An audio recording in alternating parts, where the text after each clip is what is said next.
রান্নাটা হবে কুমড়ো শাক দিয়ে মাছের ঝোল। কুমড়ো শাকটা প্রথমত কেটে বেছে ধুয়ে রেখেছি। লাগবে আলু, কাঁচা লঙ্কা আর এই 4 পিস মাছ আমি আগে থেকে ভেজে রেখে দিয়েছি। আর ফোড়নের জন্য লাগবে রসুন, কালো জিরে আর রাঁধুনি, এটা লাগবে ফোড়নের জন্য। আর লবণ, হলুদ, ভাজা মশলা, সর্ষের তেল। রান্নাটা করার জন্য গ্যাসটা ধরিয়ে দিলাম। এটা গরম হয়ে গেছে, এবার ওই কড়াইতে তেল ঢেলে দেবো। রান্নাটা করার জন্য রসুনটা থেতো করে নিচ্ছি। তেলটা গরম হয়ে গেছে, এবার আলুগুলো একটু ভেজে নেব।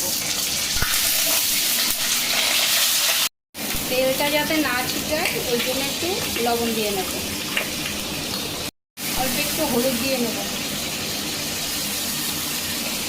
আলুটা ভাজা হয়ে গেছে, এবার আস্তে আস্তে আলুটা তুলে নেব।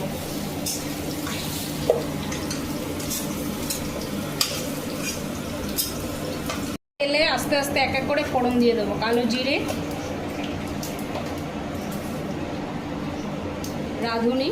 রাঁধুনির পরিমাণটা একটু বেশি দেবো। আর দেবো রসুন,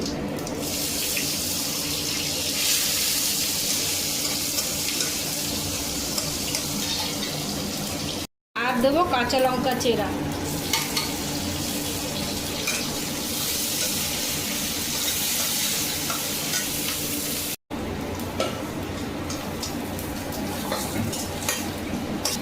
আস্তে আস্তে এবার ওই ফোড়নের মধ্যে ভাজা আলুটা ছেড়ে দেবো।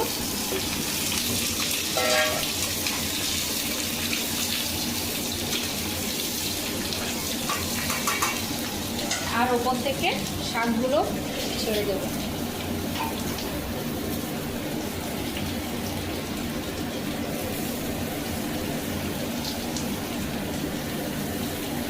একটু লঙ্কা বাটা দিয়ে শাকটাকে সিমে বসিয়ে দেবো মজে যাওয়ার জন্য। দেখে নেব শাকটা কেমন মজেছে।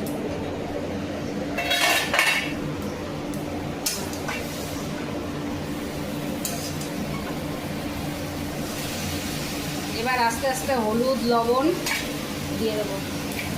অল্প একটু লবণ, আগেও একবার লবণ দিয়েছি, এখন ওই জন্য অল্প একটু দিলাম। একটু হলুদ, শাকের ঝোলে বেশি হলুদ লাগে না, হলুদ দিলাম। এবার একটু নেড়ে নেব।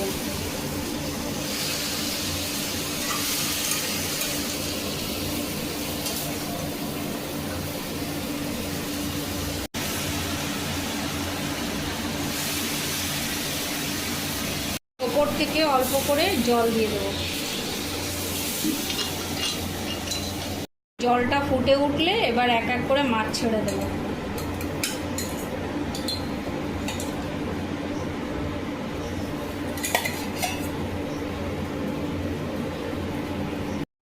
এবার মাছগুলো দিয়ে ঢেকে দিলাম 10 মিনিটের জন্য। রান্নাটা এবার ঢাকাটা খুলে দেখে নেব।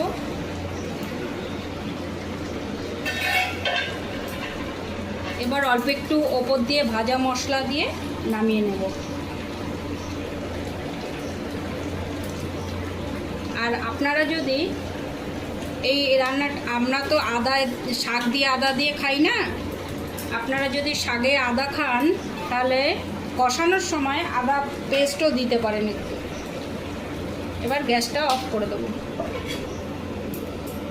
রান্নাটা অলমোস্ট রেডি। আমার রান্নাটা যদি আপনাদের ভালো লাগে একটা লাইক করে দেবেন, পাশে থাকার জন্য চ্যানেলটিকে সাবস্ক্রাইব করবেন, আর কমেন্টে জানাবেন আমার কাছ থেকে কোন রান্নাটা আপনারা দেখতে চান।